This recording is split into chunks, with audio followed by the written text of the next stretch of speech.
Hello everyone, my name is Rebecca. I am a custom home designer in Montana. I work with clients all over the country to design their custom dream homes, and today I'm working on one kind of for me to put in my library of smaller and attainable homes. So not quite tiny home, but attainable, very reasonable size home.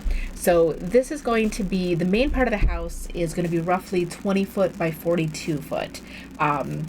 So that puts it just over 800 square feet, I believe, on the main floor, although with the way staircases are calculated, blah, blah, blah. So I'm going to be working here in Chief Architect, and I've already got kind of a scribble here on a Post-it of what I want to do. Here we can see. There we go. That's what I'm working on today.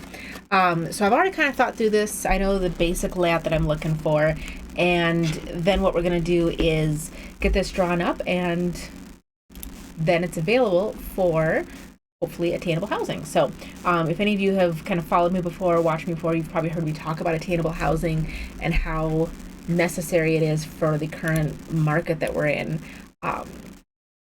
And so I am trying to create plans that fit those needs. So real quick, we're starting out. Again, Chief Architect is what I use. I've got my basic ballpark numbers figured out for what I want this house to look like. I think we're going to do a 4-foot setback here. And then I've written out my numbers. I know approximately where I want to go with this size-wise. And then I'm just squeezing this in and squeezing this in. So the simplicity of keeping this nice and rectangular helps with cost. The less jogs you have in a foundation, the more cost savings you have. It also keeps the roof lines very simple. And overall, if we click the exterior elevation tool, we're looking at about a 47 foot by 42 foot shape. So this is something that would fit on pretty much any kind of a city lot. So like I said, I threw down my basic dimensions here. Now I'm going to go back around and start cleaning it up. And by cleaning it up, I mean whole foot increments. It doesn't matter which direction you go as long as you are uniform going around, so that way you're not undoing what you've done in the first place. So by just going this way, this way, this way. So now you can see everything here on the screen is nice, even 2-foot increments. Yay! So, thank you very much for liking, following. So what we're going to do here is we're going to pull this wall across. So I started out with my exterior, my perimeter walls. Those are 2x6 walls. Then my interior walls are 2x4 walls. Now here what I want to do is a staircase going down to the basement. So this little sliver that I'm putting in here is going to go in between the garage and the main house, and this is going to be a staircase down to the basement. So I want this to be a little bit wider than your standard 1950s 3-foot wide staircase. So I'm going to go with about, let's say, 43 inches. Not huge. I mean, the whole point of this is to be very cost oriented in what these dimensions are and how much square footage we're taking up. So we'll do that. Now I am going to make this a 2-car garage, but I might draw up a version later that's only a 1-car garage. Again, just to be very conscious of cost. However, in this day and age, most families have 2 cars anyway, so probably need it. All right. And that, okay, so 3'7" is not going to be wide enough to fit a 3-foot door there, so let's bump this up to 4'1". Then this will be the front door of the house right here, which might seem a little bit odd, but we'll play with it. We'll see if we like this at the end. But I think I do want to put that right here. And then we'll do a door into the garage here and a doorway into the house here. And we'll make that a full 3-foot wide as well. And we'll play around with the exact spacing on this. Probably shift that a little bit. So if you have any questions, be sure to drop those in the comments. I'd love to try and answer them if I'm paying attention. Otherwise, I might just kind of dive in here and start going and not pay attention, so I do apologize. But all right, so we're going to label this as our garage. We know that this is going to be where our staircase goes, but I'm not going to draw that in quite yet. because we'll wait till we get to the basement on that. So the door into the garage should be a 36-inch door also. And I think this should be enough space, but we might end up having to push this wall back maybe. Let's do that already. I think we do need to add the extra foot. But not 34, 24. Can't type and talk at the same time. All right, so that gives us enough space, so we should be able to have a staircase that goes straight down here in this, what looks like a hallway right now. Okay, so now, done, moving on. In the main part of the house, we're going to start at the back. And again, we're using our interior wall tool. We're going to do a bedroom back here. And we'll say 12 foot 1. Now this is the master, but again, we're trying to be very conscious of space. So if this house is 20 feet wide and that's that, let's do our closet on this side here. And so we'll move that to be 2'8" roughly, because we're taking into account those exterior walls. And we'll add some doors here. And me personally, I kind of like the whole wall of closet doors like this. Some people really don't, but I think it provides a really good amount of storage in there in a very small footprint, which is what we're going for. Then we'll do the door there. Make sure we change the hinge direction. So this will be master bedroom. Or I guess we'll just call it bedroom 1. Okay. So then next, it's going to be this, kind of like that, and like that. This is going to be our bathroom, and there's going to be a stacked laundry, and I think we'll put utility in the basement, I think, so we'll keep this as big as possible. So throw down our interior dimension tool right here, right here. Bare minimum for a bathroom is 5 foot by, we'll say 9 foot. Although it looks like we'll be able to have a little extra space here because we're going to do this and this, so we'll have like a little laundry closet up here. And I'm thinking that's going to feel a little tight with laundry, so let's actually make this 6'1", and then we'll use a little extra space in the kitchen for some pantry. Okay.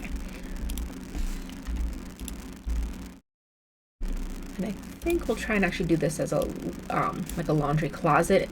Another version of this plan I had seen, or a version that I kind of had some inspiration from, just had it kind of open. But I think if you've got the space to do a closet, I think that's actually a better option, because then that door provides a little bit of sound dampening when it comes time to use the machine, so you're not getting blasted by that noise all the time. Okay, so we'll scooch that a little bit less. We'll do a door into this bathroom. Oh, we need to make that an inch smaller. And we'll do a bifold for this laundry closet, and we'll make it a full 3 foot wide. Okay, then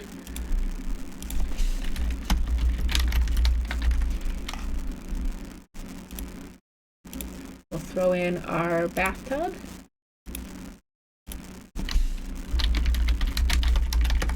Throw in a toilet, and that toilet will be on this wall. Then we'll do a vanity. And for vanity cabinets, we drop from 2 foot deep to 1 foot 9 deep.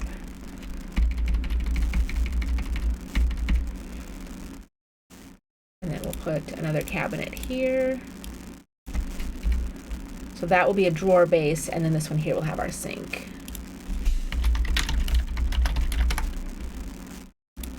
Right there. And then we've got this little dead spot here. Like I said, we'll make use of that for some pantry space in the kitchen. I wanted the bathroom to be just a little bit wider so it didn't feel so cramped.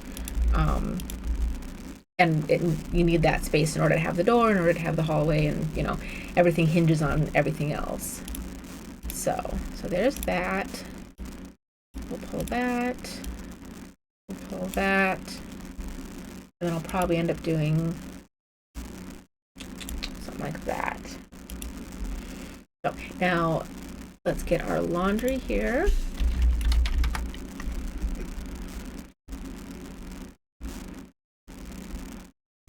And we'll do a stacked unit here.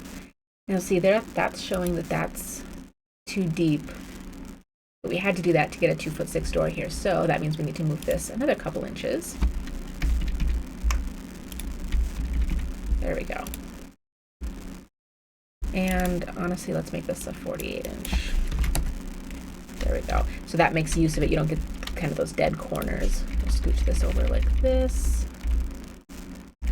And then there'll be space on this side for a small, either like a countertop or a little rolling table or storage shelves, whatever they need next to that. So we'll label this as bath 1. I always like to number my bathrooms on plans, not just number my bedrooms, just because that way it's so much easier. Instead of going, oh, the bathroom that's next to the thing, you can just say bath 1. So, all right, and then we'll scoot that out just a little further. All right, so then this becomes our kitchen space here. And this is our pantry. So I'm trying to figure out how that becomes the most useful. And so this is actually really wide. So I'm thinking I might actually shift this over just a little bit. So we'll grab this, that, all of those elements. And we'll give ourselves an extra foot. So this hallway still is about 3.5 foot wide, which is still very comfortable. But then that makes this right here a little bit more usable for pantry space. Because if we had kept that super narrow at 30 inches wide, it was so long and skinny you wouldn't have been able to reach to the back. So now we've got our kitchen, our pantry space. Start throwing some cabinets in here. Okay, so I think what we're going to do is, how do we want to approach that? Okay, I'm going to undo that. Let's start with a full height cabinet here because we're going to have to put the fridge over here. When you have a fridge next to a wall, I actually like to not have it next to a wall. So I usually like to put in some kind of a filler cabinet. So this will make this a, let's do a 15-inch full height pantry cabinet. And that creates buffer for the hinges and the door of a fridge. Because even if you have a fridge that opens up, those doors are really, really thick. So even if you think, oh, no big deal, there's space, I can just open this door, the door is super thick. The door can be like 10 inches thick. So if you can't open it past the 90-degree point, you're actually making it very difficult on yourself to be able to get in there and open that door fully, which means then you don't have access to everything that's in that fridge easily. Oh man. Okay, I just updated my library, so my favorite one is, oh, no, that one. Okay. There we go. Okay, so then we need base cabinet. Ooh, we're gonna run out of space here. See, this is the problem with tiny, tiny kitchens. But sometimes you have no choice. So let's rotate this a little bit. Let's pull this wall out and rethink which way this is gonna go. I'm gonna pull this over here, create this buffer, move the fridge over here.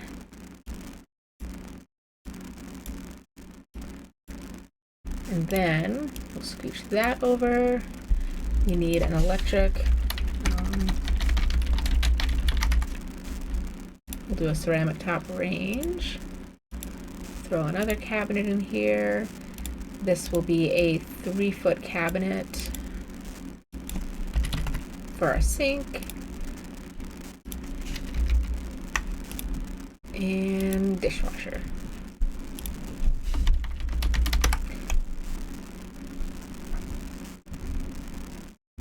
Okay, so we'll just throw that in there.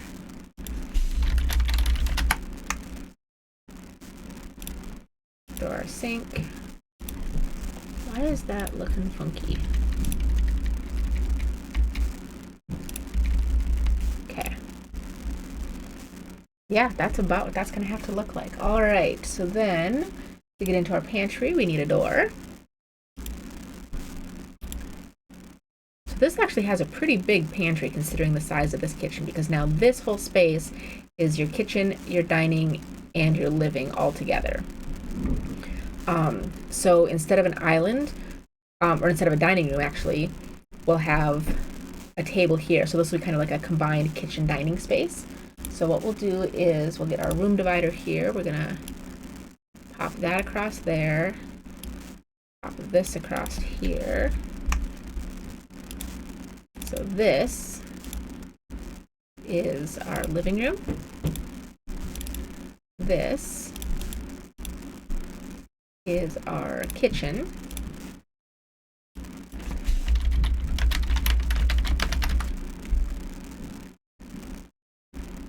And then we're going to pop down this template here.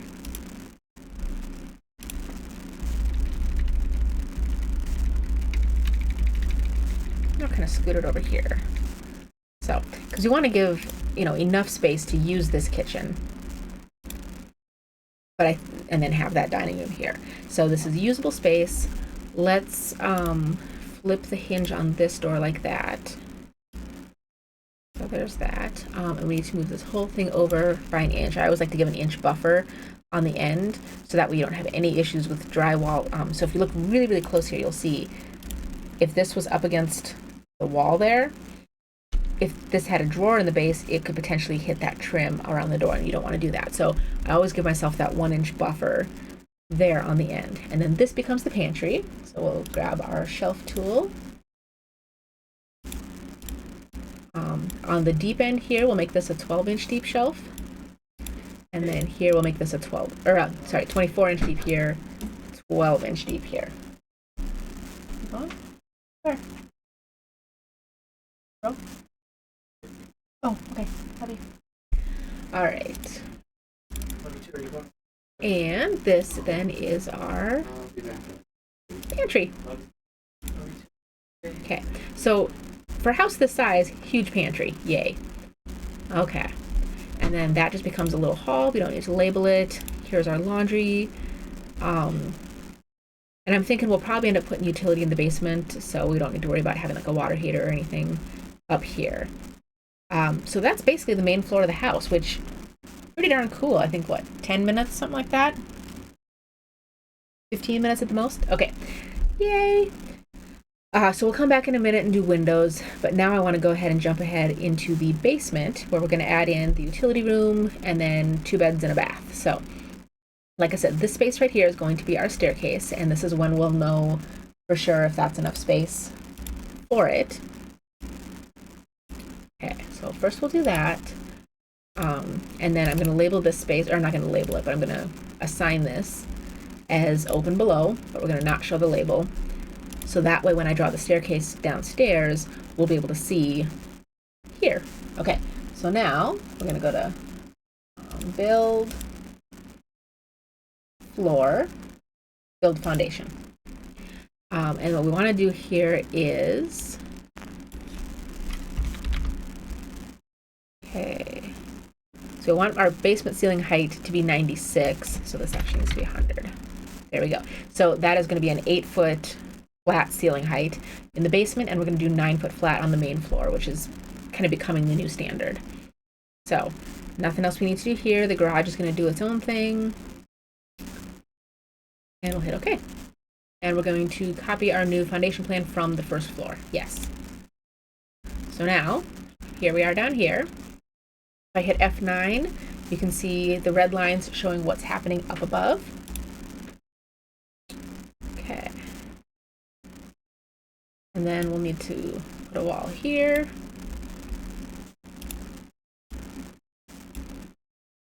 And a wall here.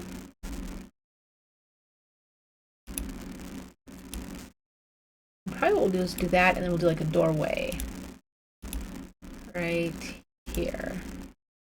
And again, we're going to want that to be a 3-foot doorway because we don't want to be too crowded. And that's going to be our landing at the bottom of the stairs. So this wall might end up being less of a wall and like maybe half wall, half open railing kind of thing. But we'll decide that in a bit. Now we need our stairs. We're going to do a straight set of stairs. from the basement. Why is it not? There we go. Sometimes in this program, the stair tool is a little bit obnoxious. Okay, so right there, it's telling me that in a perfect world, it wants the staircase to be that long. And, okay, staircase reaches. We've got a riser height of just under 7, so we don't want to raise that. Tread depth is 11, which is where it needs to be. Okay. So that is a standard depth staircase, standard height staircase. Don't know that we're going to be able to do a landing and steps at the bottom. So I think we do have to do a straight run like this, in which case it looks like we need to add 2 feet roughly to the back end of our garage in order to have space to get this where we want it to be. So then the question is, do we want to push this 2 feet forward or push the back 2 feet back? And I think in order to keep this basement kind of symmetrical and be able to get in our bedrooms where we need to get them in, I think I want to push this forward. Because again, I had this pushed back 4 feet, but this is the front door. So, I don't know. Yes, this is Chief Architect. Thank you for asking. So I think I'm going to move that forward 2 feet.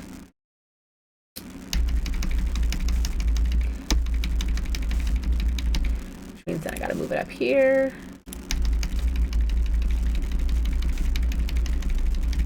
Okay, so now we're directly over our foundation wall.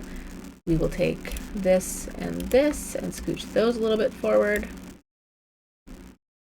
Go back down, and now you can see our staircase does in fact fit where we want it to. Okay, except it's on the wrong side of the wall, so we gotta fix that part. So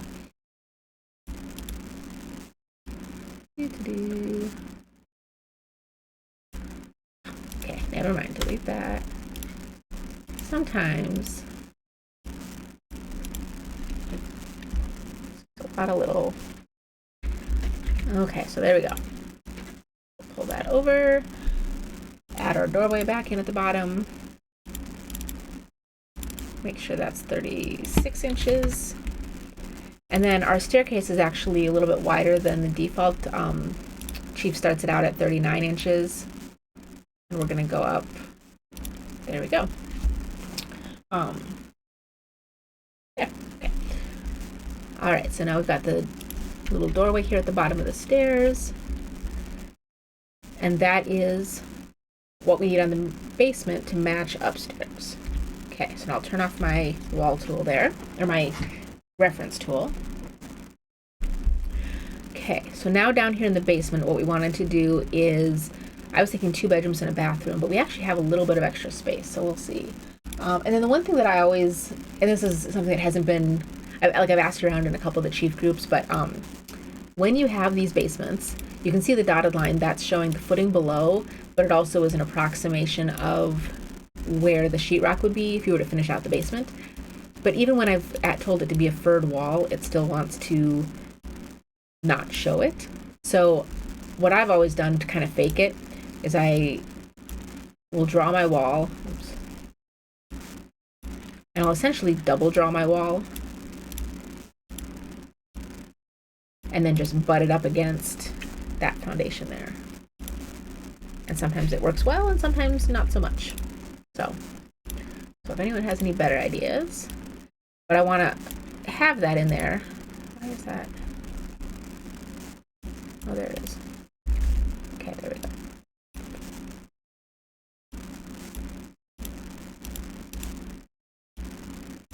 Because I want to show the space for the insulation and the space for the drywall and everything.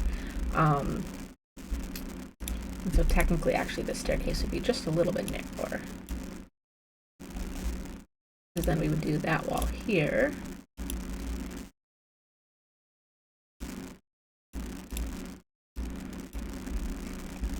And drag this on all the way over. And then I'm not going to do this little section here because this is where I'm going to put the utility room. So anyway, so we'll zoom back out. we'll drag and pull this out here. So this is basically just showing my furred out walls around the perimeter of my basement with the proper air gap insulation, drywall, all of that. And then we'll pull this over, connect the dots. And the only thing I don't like about having the utility right there is that more than likely this is going to be a bedroom. There's a lot of space on here. I can probably do 3 bedrooms down here. Or maybe just do a family room. I don't know. We'll see. Okay. Actually, we could have the utility access under the stairs. So there we go. We'll do it like that. And then we'll label this utility.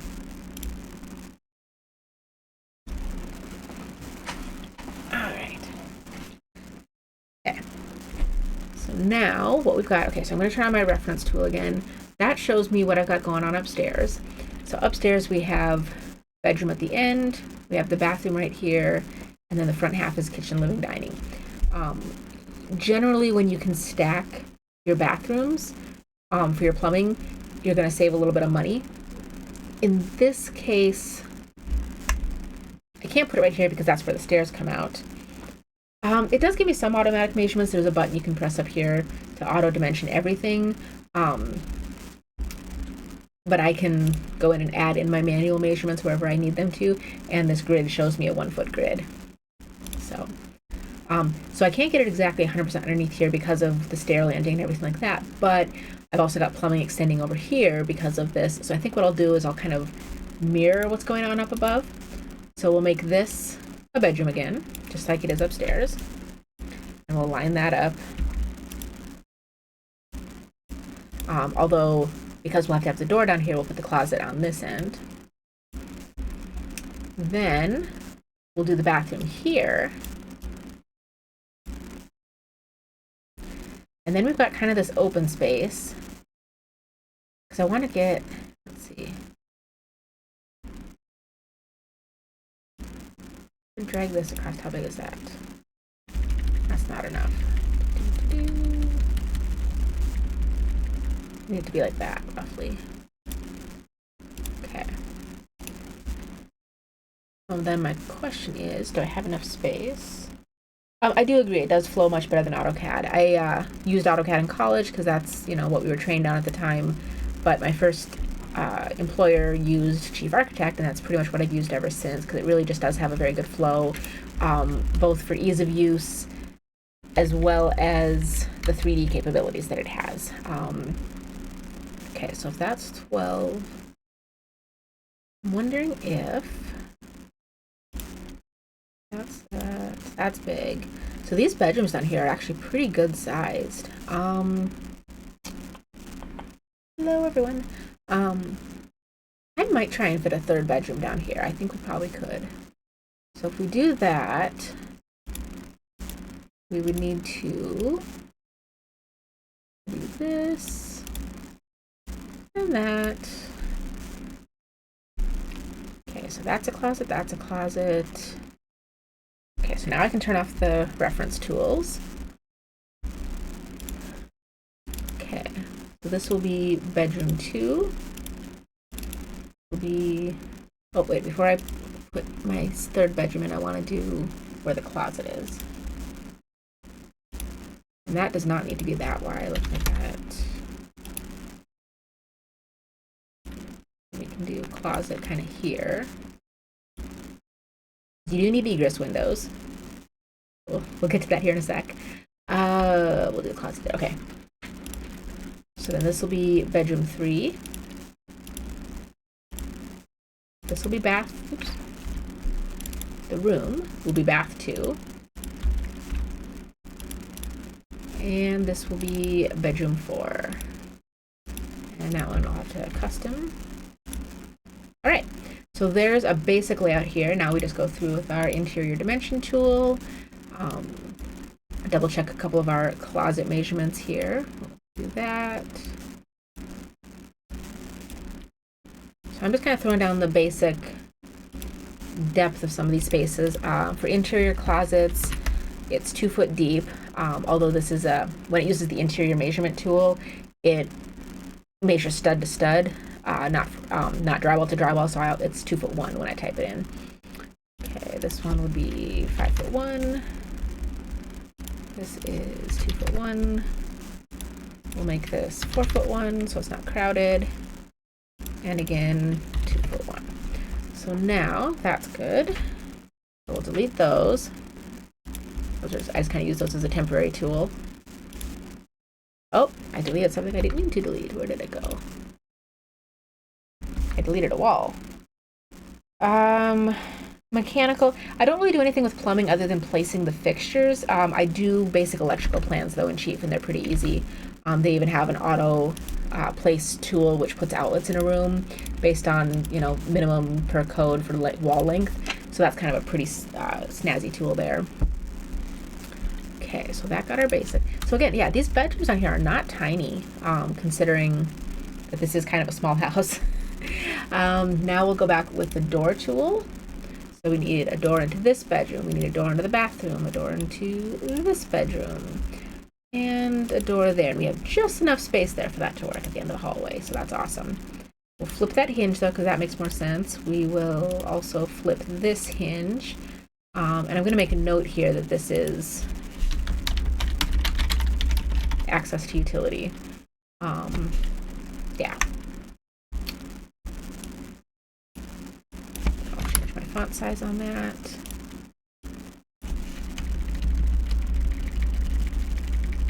Okay.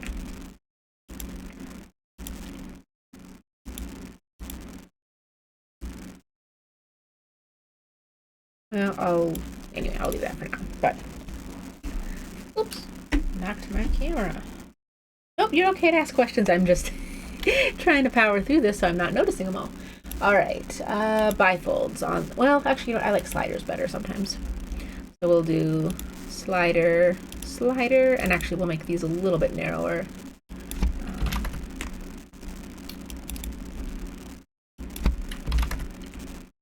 Okay. And then I'm going to copy and paste those down here. And we'll just do a single 6-foot one here. There we go. So we have one bedroom that's a little bit smaller than the rest. All right, and then for bathroom, we're just going to go upstairs real quick and copy and paste these fixtures. So we're going to grab this. Go back up and grab the toilet. And go up and grab the vanity. And I want to flip that around so that the drawer base is on the other side. Give myself the 1-inch buffer for door trim. And we have a little extra space there, so make that piece a little bit wider. And I'm personally, especially with a shared bath like this, I much prefer doing the sink asymmetrical because that extra countertop space comes at a premium. And if you put that sink right in the middle, it eats up that countertop space. You get, you know, a couple inches on either side instead of a usable portion of space. Does the program give you exterior, interior elevations and section cuts? Yes. So here really quick, if I were to zoom out, and this is a plan I've been working on for, 25 minutes now. If I go up to the main floor here, it automatically, if I hit this button here, gives me a dollhouse view. I haven't put the roof on yet, so this is what it's showing me here now. And then it also can do cross-section elevation. So right here, if we go here and do a straight shot, there is my front elevation at the moment. So as of right now, this actually dropped my garage down. I want to go and make that more of a 0 entry, especially since I have such a small entryway. So to adjust for that, before I go and put my roof on here, under the structure tab, I'm going to take my floor and do negative 3.5 instead of 26 below grade. And it likes to always make me work for it. So hang on a second here. There we go. So now I got my floor to that negative 3.5. So it's just a kind of a half step below the main house. So now if I were to pop back out here, it also has the perspective views.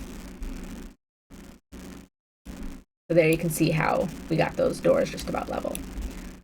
Okay, so we've got all of our interior stuff basically figured out. Now we're going to go around here real quick And we need windows, because we do. I am going to put a door on the back of the garage, because you always need a man door somewhere. I don't want my basement stairs to be too dismal, so I'm going to add a window here. We'll add a couple windows along the back here. We'll do a window here. A couple operable windows there, and then we'll do a picture window in the center. So we'll make that fixed, and we'll make that 5 foot wide. And you know what, I think we probably need, well, I want to make sure that there's space for like a TV wall, so we'll leave that wall blank for now, but I will probably do a second window here. So kind of got that hallway kitchen. Okay. And then let's double check our measurements. Let's kind of make these nice even numbers here. That's 4 foot. That's 6 foot. We'll come over here. Make that 15. It's about 7, because then that kind of lines up. No, let's make it let's make it 8. There we go. That kind of lines up with our dining room table, so that's kind of a nice look. And then 2 foot from this corner, 2 foot from that corner, and we are centered here. That's nice. Actually, you know what? I'm going to move these in 10 inches. There we go. And then we've got our front door here. And my inclination would be to turn the hinge on this because of where you're going in the house, but from the outside, I think that's actually going to look better to have it facing that way. And then I'm going to line up these 2 doors, or door and doorway. And normally I would have that going into the house, but again, because this is an entryway, I kind of want to move this, hinged that way. Especially because it's a 0 entry, there's no steps or anything. You can open the door outward. So we'll go ahead and label this entry.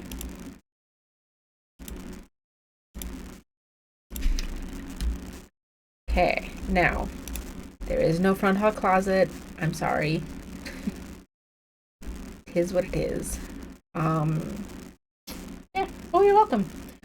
Okay, so then we've got our living room up here. So I've already thrown in my dining room table, showing that there's no island, but we've got this nice sit-down space here. It is a table that holds 6, which if you've got a 3 bedrooms in the basement and the 1 upstairs, that's 4 or 5 people in the house, so a 6-person table is perfect. Then upstairs here in the living room, I like the picture window looking forward. We should probably have the TV over on this wall. Ugh, that makes that living room too wide. I don't like that. All right. But I also hate the... I don't know. Maybe we'll get rid of that picture window. We'll add 1 more window over here. And then we'll assume that the TV goes here. So then we'll do sectional.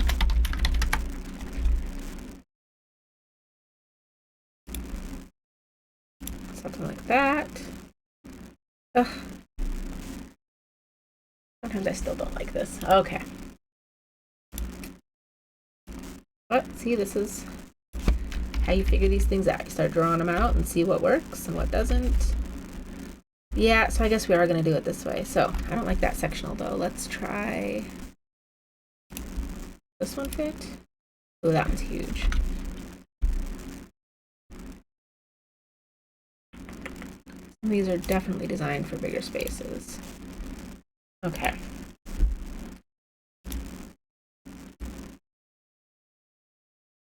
Do that maybe? See, this is why it's always good to start throwing your furniture in here, because on paper, you think, oh, the living room is 19 by 13. Great, tons of room. But when you start to look at where the doorways are, where the windows are, where the dining room table is, you start to realize it's not actually usable space. And in this case, I'm actually thinking a sectional might not be the best bet here, honestly. I'm almost wondering if we need, here, hold on, let's do sofa.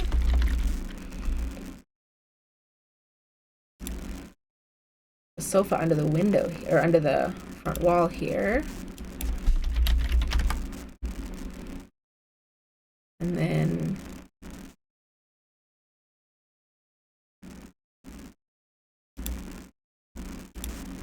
maybe like little armchairs here.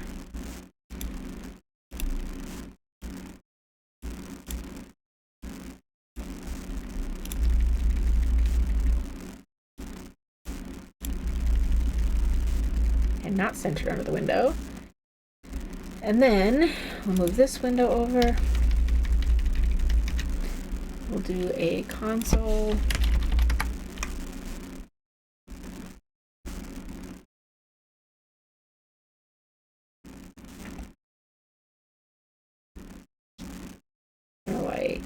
Like that, with a wall-mounted TV above. So then coffee table. Nope. There we go. So that makes it kind of usable. It's a little different in that, you know, we're kind of looking sideways at the TV and kind of into that kitchen, as opposed to looking at an exterior wall or out towards the front. But sometimes that's kind of what you have to do. And again, we're really trying to be conscious of square footage. So this house right here is 4 bedrooms, 2 baths. And as of right now, our main floor is 869 square feet and our basement is 949. The reason for that slight difference in square footage there is because the staircase isn't counted twice. So it's only counted on the lower level, not on the upper level, since it's essentially a hole in the floor. So if you've ever wondered how that's calculated, now you know. So I think, you know, overall this works. It's definitely not a layout for everyone. You know, I know we become very accustomed to larger sizes and shapes of things, but we are kind of in a housing crisis right now, and we really need attainable housing, which, you know, we've got to start rethinking how we use space and how do we need to use space. So anyway, short and sweet, that was me drawing out a house in about 40 minutes. I don't have the roof on it yet, but this will be a very simple roof line to put on this one. Thank you so much for tuning in. I do have to get going now, but make sure to follow me, find me on all the different socials, and follow me along as I do more of these small houses and much bigger houses. So have a wonderful day.